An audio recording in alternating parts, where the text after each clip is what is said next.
welcome to another episode of Stuck in My Mind podcast. I am your host, Wize, and today's guest is known as the Jim Carrey with a Ph.D. Dr. Danny Brassell brings infectious energy, transformational storytelling, and a razor-sharp business strategy to the stage.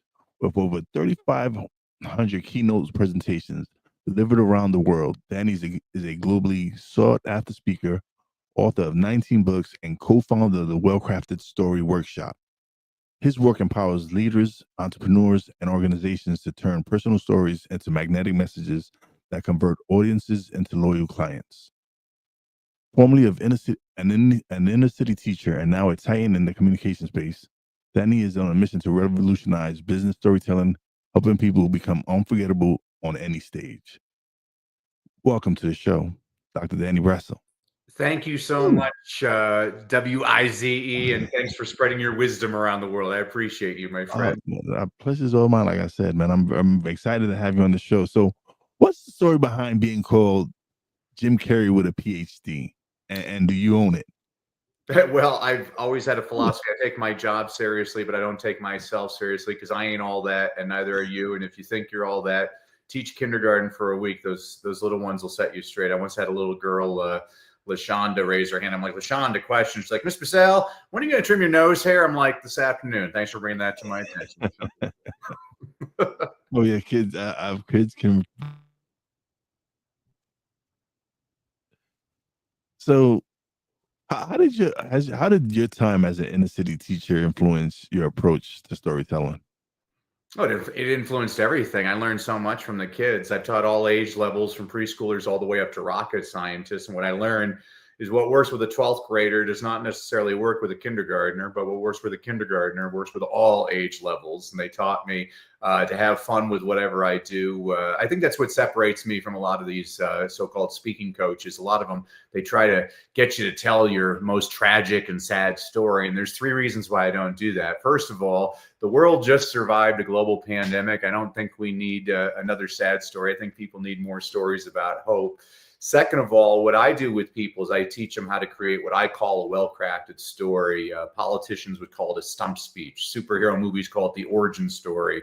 You can call it peanut butter and jelly. What this is a presentation that allows you to introduce yourself again and again to new audiences. And I always question, do you really want to talk about something sad over 1,000 times? I mean, I have a friend who lost his daughter in a school shooting, and he delivers that keynote again and again. And I'm like, man, you got to be stronger than me to talk about the worst day of your life. And third, this is where people get angry with me. I have one objective when I'm on stage. I want you to leave feeling better when you came in. I want you laughing, smiling, happy. I think there's something admirable about that as a goal. I believe these people that tell the same sad story again and again, by the 20th time they're telling it, now those are crocodile tears, and now they're being manipulative. And I'm not saying it's not an effective sales strategy. It's actually a very effective sales strategy. But I, for one, don't want to have to take a shower after I get off stage because I just manipulated my audience. There's more ethical ways to get people to want to do business with you. What's your favorite Paul Harvey-style story you've ever told on stage?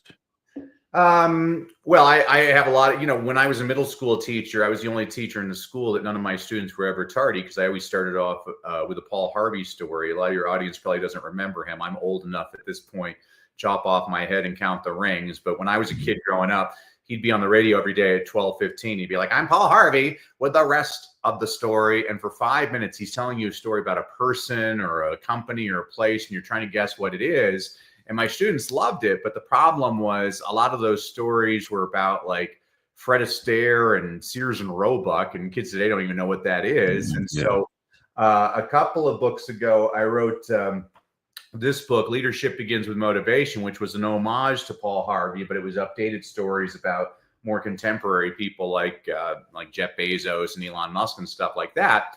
But after I wrote the book, Wise One, it was interesting. I read it, and completely unintentionally, so many of my stories were of white male Americans. And so the latest book I wrote is called Misfits and Crackpots. And most of the stories in this book are of women, minorities, and international people, because I think it's just really fun to hear about stories from all over the place about fascinating people. And probably my favorite story,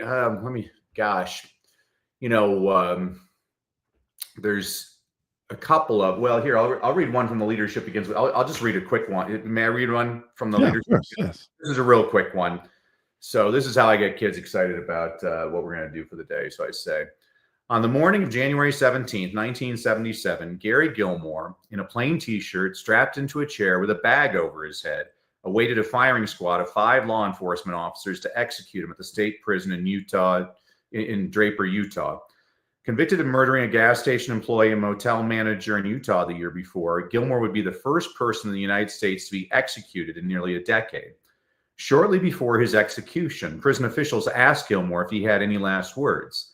Neither he nor anyone else that day would know the impact of those words. Over 10 years later, in 1988, Dan Wieden, an advertising executive who co-founded the Wieden and Kennedy Agency in Portland, Oregon, made something of a morbid pitch to a struggling fashion company. He recalled the inmate's final words and used a slight variation for his pitch, and seemingly everyone hated his idea for the company's new slogan. Trust me on this one, Wieden implored the company's co-founder. And the co-founder, his company, and the public have not looked back since. The co-founder's name was Phil Knight. The struggling brand he co-founded was a shoe company called Nike. And advertising executive Dan Wieden slightly altered death row inmate Gary Gilmore's final words, "Let's do it," into the phrase, "Just do it." So those are the kinds of, I've always been a sucker for fun, inspiring stories. That's where I love that kind of thing. Oh man. How do you help entrepreneurs go from invisible to unforgettable on stage? I'm sorry, what did you say? What's your how do you help entrepreneurs go from invisible to unforgettable on stage? Yeah, so basically, I've always thought that your story is your greatest sales tool. And so what I do is I help primarily individuals, entrepreneurs, business owners, C-suite executives transform their personal experiences into powerful business stories that inspire action, drive growth, and create lasting impact. And so here's an exercise everybody in your audience can do. Later on, sit in a comfortable chair with a pen and paper, libation of choice. And for an hour, I want you to write down every story that's ever happened to you. And I don't mean the entire story. I just mean triggers, like the time I locked myself out of the car in front of Costco, the time Dad spilt mustard on his tie at that fancy restaurant. You'll find in an hour, you can come up with about 500 anecdotes like this. So that's the first part of the exercise. The second part of the exercise is then I want you to think about, what's this story really about? Oh, this is a story about never giving up. Oh, this is a story about loyalty. Oh, this is a story about building trust. And so if you go on my computer, I have hundreds of files with tens of thousands of stories like that deal with different emotions, so that when I'm speaking to different audiences and I want a certain emotion, I have a story that can capture that emotion. Awesome. Well, what's the biggest mistake people make when trying to convert from the stage? Or like, Yeah, the two biggest mistakes that I see is the first one I always tell people is stop talking about all of your successes and start talking about your failures, because not everybody in your audience has succeeded, but they've all failed. And the more you share your own failures, Brene Brown, she's a wonderful speaker. She talks about sharing vulnerabilities, and I completely agree with her on this point. The more you talk about your own failures, the more your audience is going to see themselves in you. And that's what you're trying to do, is connect in a way with your audience that they feel like, if he can do it, maybe I can do it. So that's the first mistake that I see people make. Secondly, and this is a big one, is most people, they offer multiple offers without realizing it. So earlier today, I was on another podcast, and at the end of the podcast, the host said, if you enjoyed this podcast, make sure you like, subscribe, and give us a 5-star review. And when we got off air, I said, you just told your audience to do 3 different things. They ain't going to do any of them. You need to give them one. It's the same reason Trader Joe's is the most profitable grocery store chain on the planet. And the reason is, if you go to a regular grocery store looking for ketchup, there's 38 different types of ketchup. If you go to Trader Joe's, there's one type of ketchup. It's called ketchup. You know, choices confuse and cause you to lose. And so if there's one thing that I could really help people do, it's really develop one clear offer. oh, okay. Now I know what to say at the end of the show. Good, you're listening. Excuse me. In the age of short attention spans, how did you keep audiences fully engaged? I missed the first part. No, I'm kidding. Yeah, all of us have a short attention span. Which the way you do that is you just actually here. I'll give your audience. This is a little ninja strategy. Is whenever I speak, I don't film myself. I turn my camera around and I film the audience. And as long as you've seen the audience leaning in, that means they're paying attention. When they're on their cell phones, it means you're boring. So you get to figure out, well, what do I do to spice it up? And this is why storytelling is so important. I mean, of all people, it was Joseph Stalin who said 1,000,000 dead is a statistic, but 1 dead is a tragedy. Translation, facts tell, but stories sell. We remember things based on stories. You don't have to go much further than the Bible. Jesus, whenever he was frustrated with his apostles, he'd be like, all right, let me tell you a story.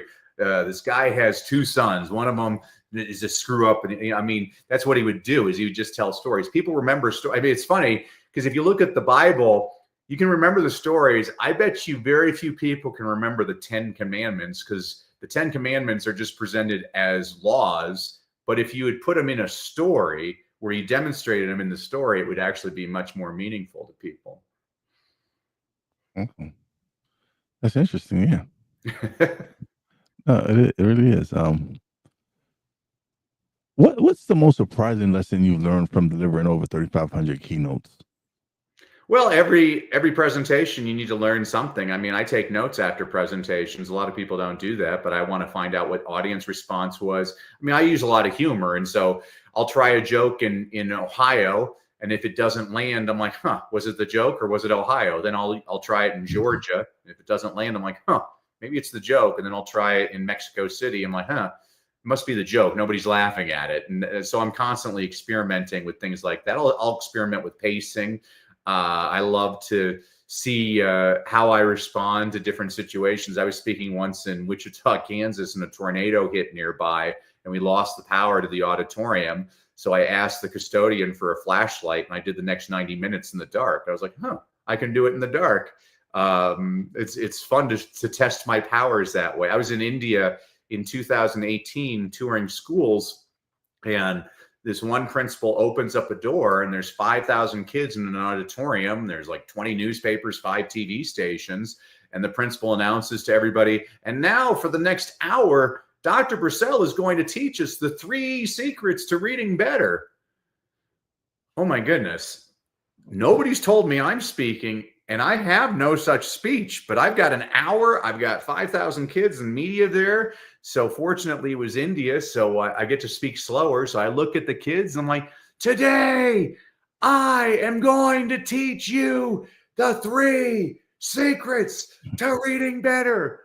Who wants to learn the 3 secrets to reading better? And the kids are going wild. And in my head, I'm like, what the heck are the 3 secrets to reading better? And using the exact same formula that I teach my clients to use, I was able to develop a speech in 30 seconds, which I was able to deliver there. It was broadcast to 1.5 billion people. And now one of my companies is based on that presentation. So I can tell people the formula works, and it's something that anybody can learn.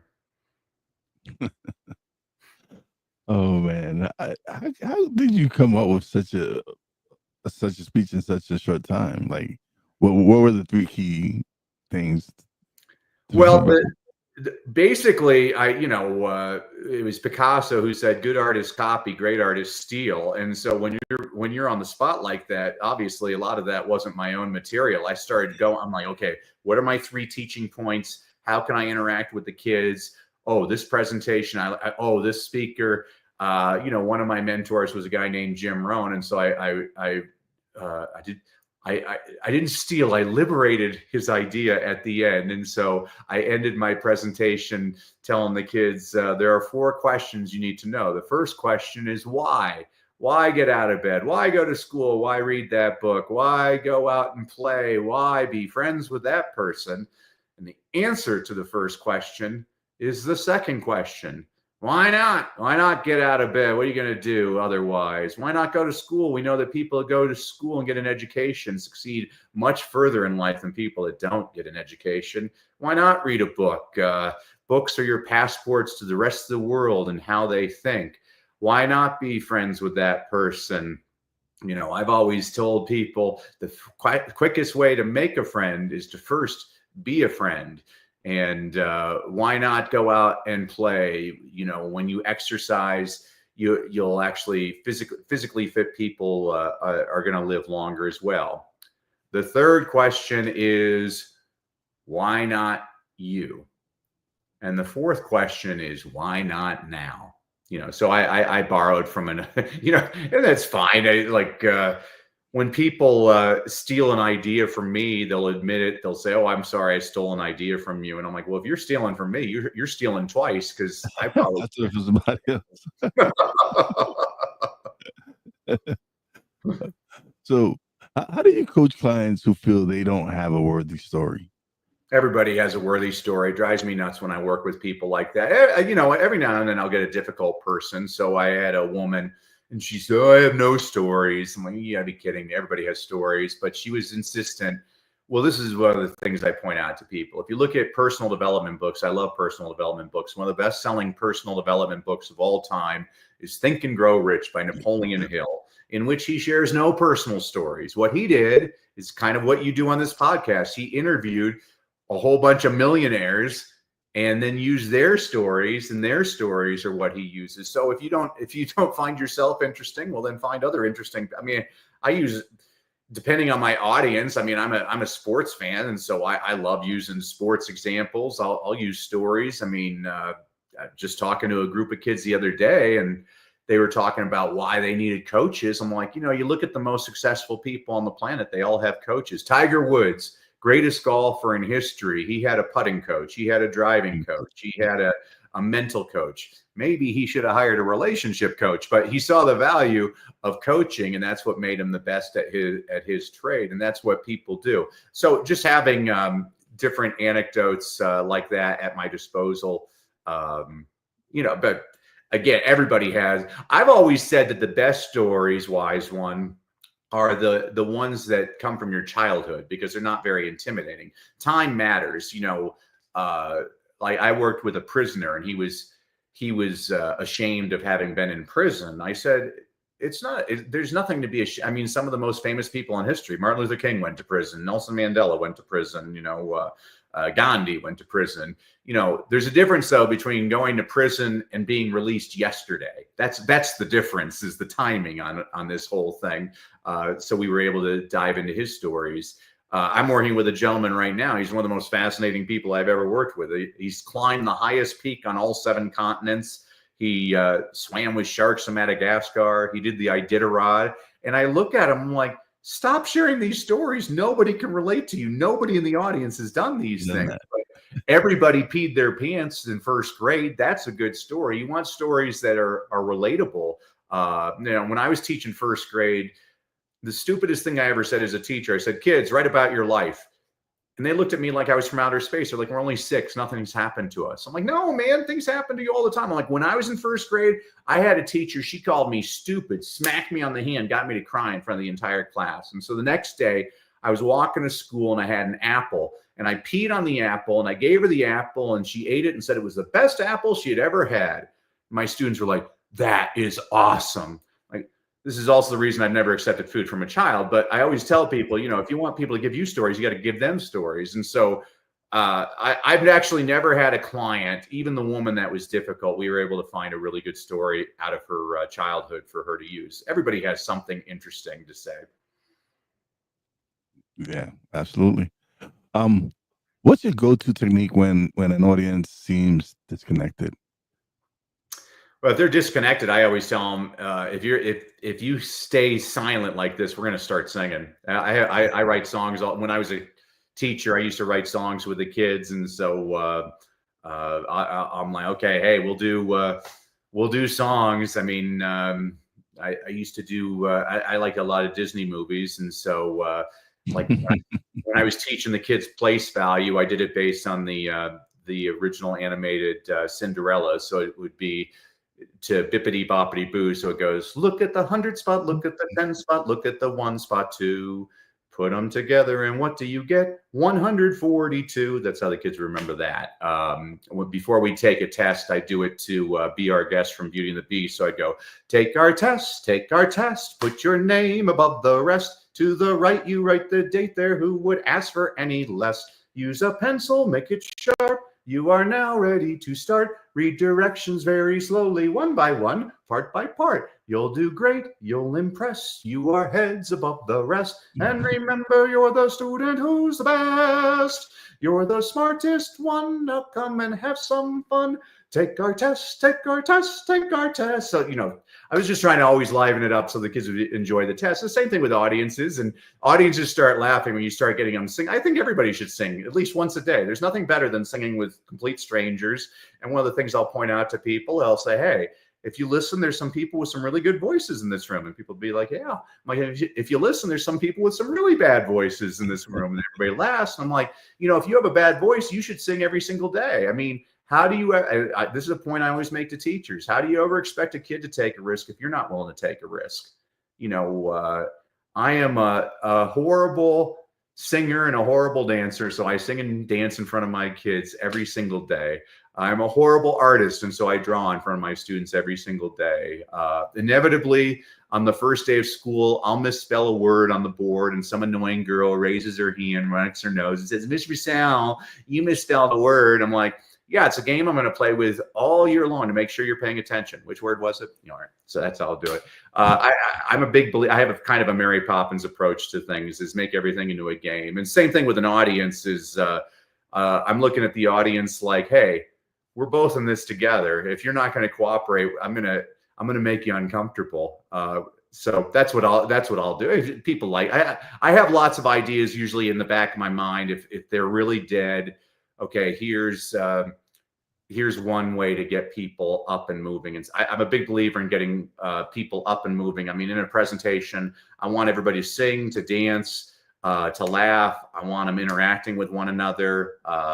I like to do like a numbers game, some kind of drawing activity to get everybody involved.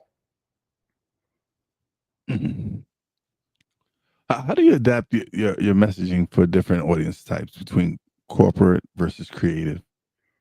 Yeah, I mean, adapting that was the best part about being a teacher is, you constantly have to figure out, well, people think speaking to corporate audiences is difficult. I'm like, no, it's not. Corporate audiences are usually there voluntarily. Speaking to middle schoolers, that's difficult. They don't want to be there. They're the toughest audience on the planet. And so, just seeing who I've got, what kind of, I've been a coach of sports and stuff. And it's kind of like in the movie Hoosiers at the very first practice, Gene Hackman, when he gets the ball, he wants to find out what kind of players he's been dealt. And then what you're trying to do is you're figuring out the strengths of different people, because some people want to be acknowledged all the time. Some people are quiet. They don't want to be acknowledged, but they're very essential to the success of the team. And this is what I'm always pointing out to corporate teams is, hey, not all of us are the communicators. Some of us are the introverts that like to do the numbers. And there, an easier way to say it is what I used to say to my kindergartners. I'm like, what's more important, your arms or your legs? And they'd look at me stumped. I'm like, here's a clue. They're both important. So don't make fun of anybody, because you might need them someday. So can you walk us through your well-crafted story framework in action?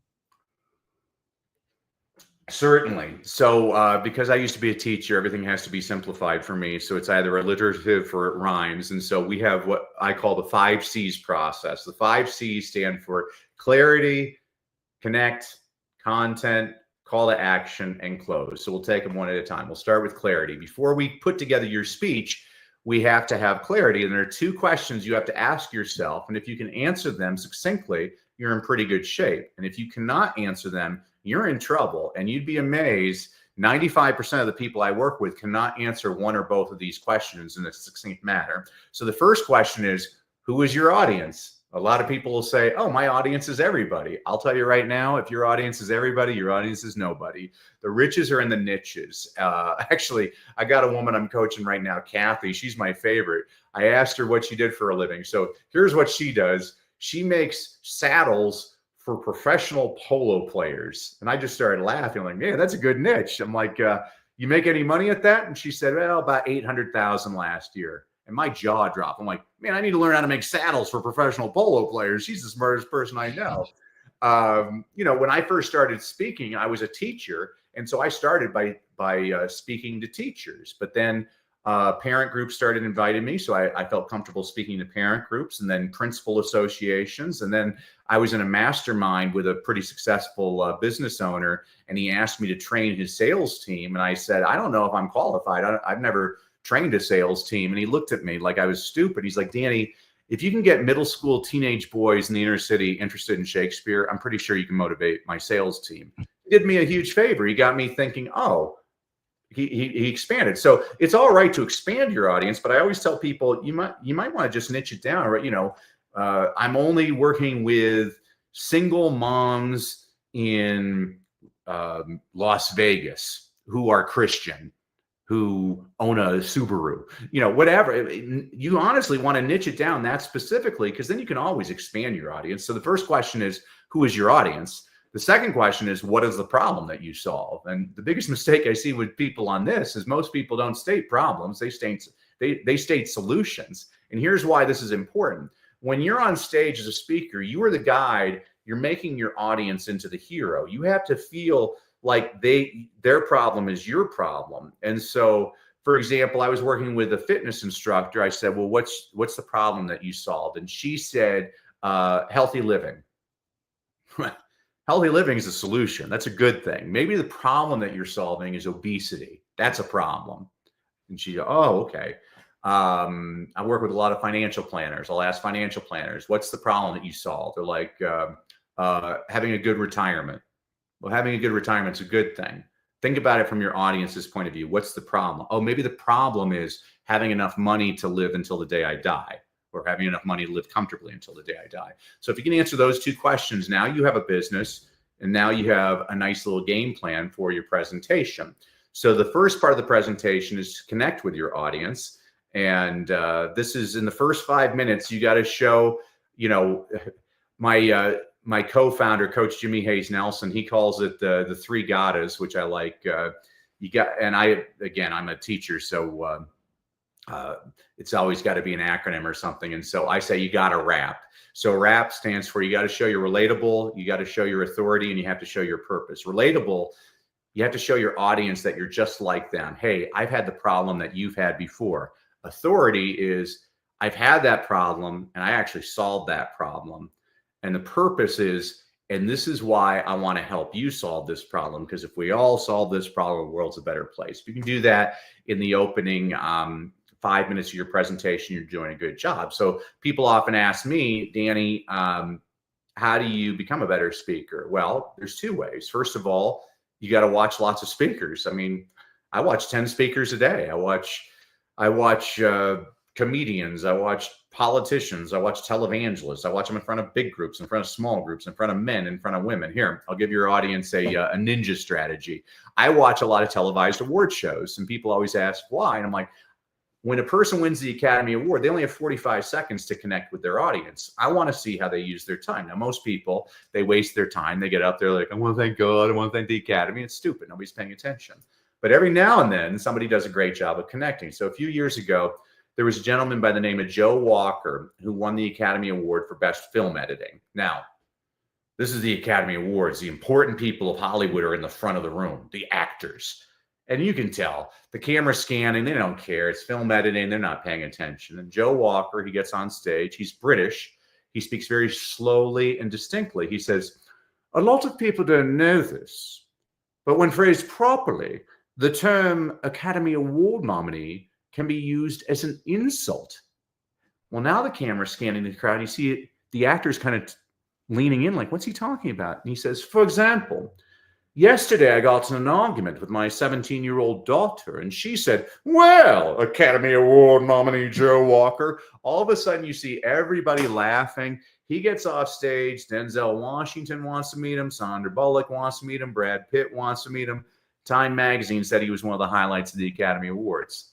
45 seconds to connect. He just nailed it. That is a great connector. So the first way to get better at speaking is to watch a lot of speakers. The second way, I've had lots of wonderful mentors and coaches in my life. One of them was a guy by the name of Jim Rohn. And Jim used to say, you can't pay other people to do your push-ups. Translation, you got to do the work. I mean, I tell all of my clients, we need to get you out there speaking, speak to Lions Club, Optimist Club, Rotary Club, Kiwanis Club, speak to schools, speak to synagogues, temples, churches, chambers of commerce. I had a client 3 years ago, drove me nuts. Jason, 22 years old. He was such a Debbie Downer. I told him those two things to help him connect better. He's like, I don't know anybody. I can't speak. I don't know how to get on stages. It just drives me nuts.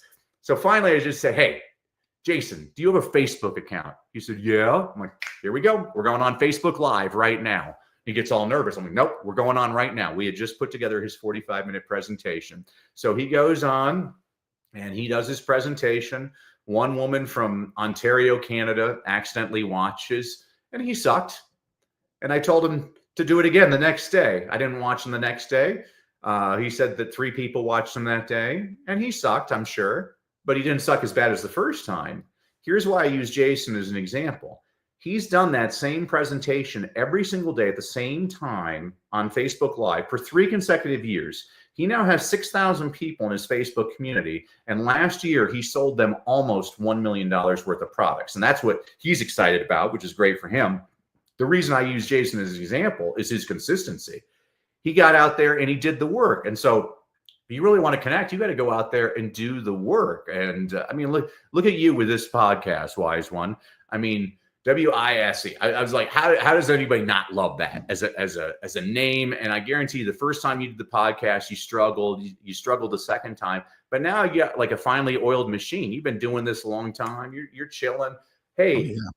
It's just like anything. You just need, I mean, like my youngest daughter, she's learning how to drive, and it's so funny to watch her because, whenever she gets in the car, she's adjusting mirrors, her hands are 10 o'clock, 2 o'clock on the steering wheel. I guarantee you in a year, she'll be driving with one hand, applying lipstick with the other hand, eating a Big Mac, with the stereo on, because it takes a while to master these things. So that's the connection part. The content part is the next section of your presentation. It's the largest part of your presentation, and yet it's actually the least important, because the research shows that people remember the beginning of your presentation and the end of your presentation, but they forget everything in between. Translation, the bun's more important than the burger. So I'm going to make sure to have a kick butt opening and a kick butt ending. And the content, what I like to work on with clients is how to, what I call, whisper sweet nothings in the audience's ear. What I mean by that is whatever your call to action is going to be, by just kind of subtly giving little anecdotes throughout your content, you're training the audience to expect what your offer is going to be. So if my offer was, I was working with a Marine the other day, and so he has this fitness program for 1997. And so what we did in his presentation, he was going over the 3 teaching points he wanted. And so he says, Victor is a guy that enrolled in my 6-week how to be a Marine, how to be Marine fit coaching program. Then he starts talking about something else. Well, here's the psychology behind this. Now what your audience is doing is they're thinking to themselves, he has a coaching program. I wonder how long it takes. I wonder how much it costs. I wonder if anybody can do it. I wonder if he'll do it with me. And so what you're doing is you're prepping the audience. So when you come to your call to action, rather than it being some abrupt, weird sales presentation, you're saying, you get to your call to action and your audience is like, oh, I was hoping he'd make that offer. He had told all those stories and all the success stories. I really want that. That's just the psychology behind that. So then we get to our call to action. Again, we talked about having one very clear call to action. And then finally, most people make the mistake of ending their presentation on the call to action. So it just sounds like a sales presentation. And that's a huge mistake. What you should be doing is ending on an emotional close. And there's 3 different ways that I train my clients to do that. One is you can do a wraparound, which The bad thing about getting older is it turns out all of your childhood idols are scumbags. So I grew up idolizing Bill Cosby. He's my favorite person on the planet. And Bill Cosby is the master of the wraparound. He could talk about nothing for 90 minutes, but his opening story always tied into his closing story. So when he ended, it's just drop the mic. He was the best person I've ever seen at doing a wraparound. Second, you can do what we call as a repeated stem. A repeated stem is just a phrase that stands alone, but you change the ending. So the most famous repeated stem in history is probably Martin Luther King's "I have a dream." I have a dream that all men are created. I have a dream. He did it 7 different times. Winston Churchill, "We shall never surrender. We shall fight. We shall fight on the beaches. We shall fight on the mountains. We shall fight." You know, that's what he was doing. That's a repeated stem. Those are good. And then finally, you can end with a different type of story, which has nothing to do with the rest of your presentation. So like with the Marine, he was trying to, so he's got his fitness program and he wanted people to take action. And so I said, okay, so you need a take action story. So I gave him an example. So here's an example of a take action story that has nothing to do with anything you've talked about. I'm like, so I'll leave you with this. Many years ago, I took my family on vacation to Hawaii, and my youngest daughter, Samantha, she asked me if I would get up the next morning and watch the sunrise with her. And I said, yeah, that sounds great. But I didn't know this. You have to know this. The sunrise is really early in Hawaii. And the next morning, my alarm clock was going off, and all I wanted to do was hit the snooze button. But I had made Samantha a promise, so I got up, we went down to the beach, and we were blessed and treated to the most extraordinary sunrise I've ever seen in my life.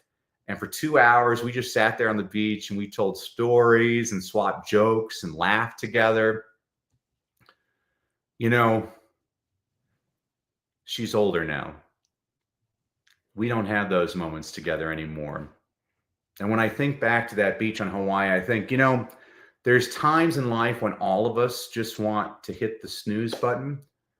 But the people who are rewarded, the people who succeed in this world, are the people who get up and take action. So what I've done is subliminally told my audience that, you know, in order to succeed, you need to get up and take action. That was a take action story. So that in a nutshell are the 5 C's, going over those things. And it's fun. I love, the big thing for me is I work with people who are usually extremely nervous and not comfortable on stage. And I want to make it fun. Everything, life's too short. I don't want it to be stressful. I want it to be fun. Yeah. Which of your 19 books challenged you the most to write, and why? I don't know if it challenged me the most, but the latest book that I just did, The Misfits and Crackpots, this book was my favorite book to write because, you know, and it's interesting. I had learned this teaching in the inner city, like listening to my kids or whatever. I'm like, there's just things that you don't learn about, like in curricula. And, you know, you hear about like specific people in history, but there's all these fascinating people you've never heard about. And I'm not saying that there's an agenda where people are suppressing that information, but it is the truth. There's just a lot of people I'd never heard about. And so, you know, one of my stories in here is about, have you ever heard of Effa Manley? No. So Effa Manley is the only woman in the Major League Baseball Hall of Fame.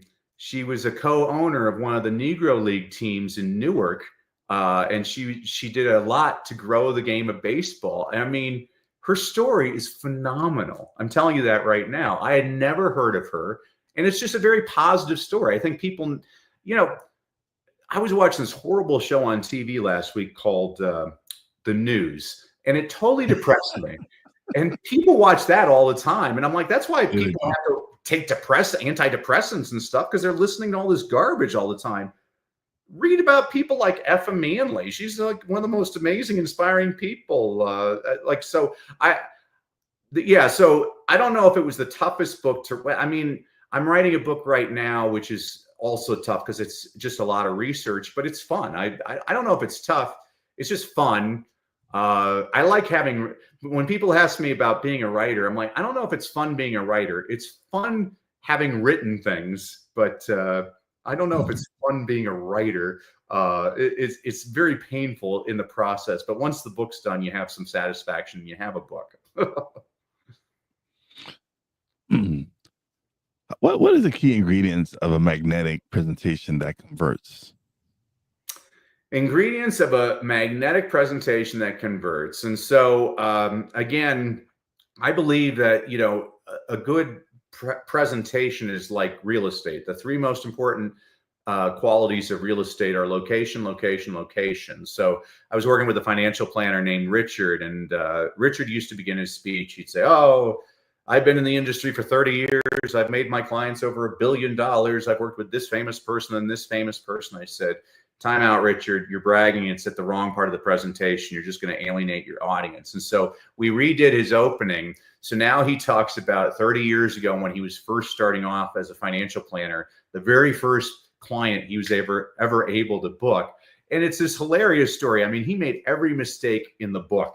I have no idea why this person invested money with Richard. And this is the interesting part of this story. So the way he gets clients, and so this is the only way I measure our effectiveness. A lot of people, they measure the effectiveness as how many people are giving you a standing ovation or how many people think you're a great speaker. I don't care about any of that stuff. All I care about is the bottom line. How many people in your audience decide to take the next step with you? Now, next step can be an unpaid next step, like subscribe to my podcast or book a free phone call, or it can be a paid offer like buy my product or invest in my coaching program. But we're going to look at numbers. Let's see how much this speech is converting. And so with Richard, the way he gets clients is like twice a week.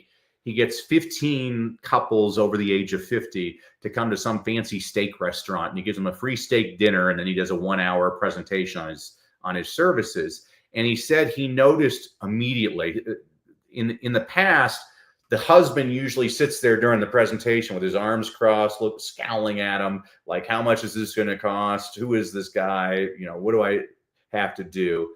And he said, now that he's changed the story, the same guy is leaning forward, patting his knee because he's laughing so hard at the story. And he said his sales have gone from, he used to, so he gets usually about 15 couples. And he said he used to get about 6 of the 15 to book a consultation afterwards. Now he's getting 12 of the 15 to book a consultation. And I still think we can get the other 3. Like, we're going to work on that.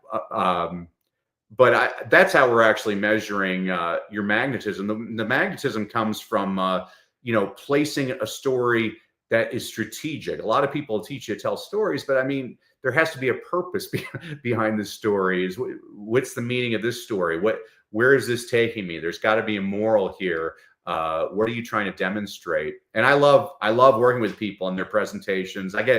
Sometimes I get more excited about their presentation than they do. I was actually working with a guy yesterday, and I totally envisioned his entire talk. I'm like, oh my gosh, I have the title. I have your 3 teaching points. Oh my gosh, I have a great ending for you. I mean, I just saw it, and he got excited too. But and most importantly, though, I want you having fun during the talk. A lot of the people I work with have stage fright, and I say you're in good company if you have stage fright. I mean, Barbara Streisand, she vomits before every time she ever's gone on stage. She vomits. Bill Russell, the NBA center for the Boston Celtics, used to vomit before every basketball game, to the point where Red Auerbach, his coach, would yell at him to vomit so they could go out on the court, because he wouldn't go out until he vomited. President Reagan used to vomit before every presentation. So you're in good company. A lot of people freak out before they perform. And you might not even ever get comfortable, but I want you to be as comfortable as you can be on stage and having fun with it. What legacy do you hope your stories leave behind in the world of business communication? What legacy do I want to leave? What legacy do you hope your stories leave behind? Well, again, I think it's important to be positive. We're in a negative world, and I'm sick of the negativity. And I'm a student of history, and this is what I remind people. If you look at the history of the world, good always triumphs over evil. So keep with the optimistic attitude. The negativity, you might get. It's kind of like, I learned this from teaching kids, is, people want that army method of yelling at people and disciplining them that way. And I think you can probably have short-term results that way. But if you want long-term mastery, you get people to love to do it on their own. I mean, the reason Michael Jordan is the greatest basketball player of all time is he worked out all the time. He loved working out. I mean, he became in love with the process. Same thing with Kobe Bryant. He was just in love with the process. And when you can just find that inner drive that you're just in love with the process. I mean, it's kind of what I do. Somebody was asking me what my retirement plan is. My retirement plan is to do what I'm doing until I drop dead. I love it. I love what I do. And coaching was a total mistake for me. I didn't think I was ever going to be a coach because I've always had a very high standard with my students. I mean, it's one of the reasons I had to leave teaching. I'm obsessive about your success. I will not let you fail. And working with entrepreneurs and business owners and C-suite execs, that they've been great because they actually do the work. And I'm pushing them all the time. I'm contacting them every couple of months. Like, where are we at? I got a couple of people have just exploded, and I'm so dang proud about that. And, I get to be, I want to be John the Baptist and make them Jesus. They're the star. I'll fade away in the background. Oh man, this has been wonderful, man. I've enjoyed this so much. We've come to the show, part of the show where you get the solo screen and you get to plug away and let everybody know where they find the books, find your website, everything. Well, I can't do everything. I already told you that. Only one clear offer. So my offer is this. What's one offer?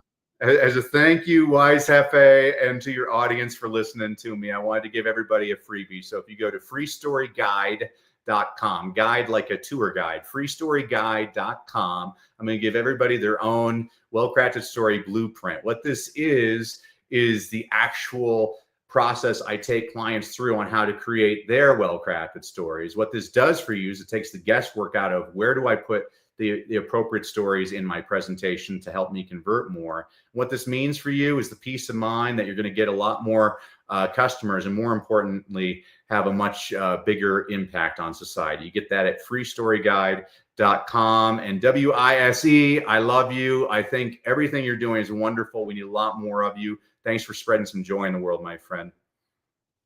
Oh man, the pleasure is all mine. I love being able to have these conversations and have guests like you come on. And actually, when I posted that you were going to be on the show, someone left a wonderful comment about you. Yeah. Wow. They were excited. It was on LinkedIn because I shared the story. I aired it on LinkedIn, and someone said, "Oh, you're a wonderful guest," and I was excited to have you on the show. Well, good. There you go. You just made my day. Thank you for that. See, it doesn't take there's another C for you. Just a little compliment. I can go for 3 days off of that alone. You just gave me unleaded gasoline. Thank you. Oh, thank you, man. I greatly appreciate you being on the show. But don't leave just yet. Let me close out the show and actually follow your advice and tell them to just follow me. But I'll be right back. Let me just close out the show right quick. All right, everybody. Another great episode is in the can. I'm greatly appreciative of Dr. Danny coming by and sharing his stories and just being a wonderful guest, man. I had a great time. If you don't follow us, please follow the show. Greatly appreciate it. Big shout out to Bobby J, Brandy J. Love you guys. Shout out to the boss lady. Appreciate everything you do. And as always, a big shout out to all the essential workers out there. God bless y'all. Be safe. You know your boy Wise does it. Peace out.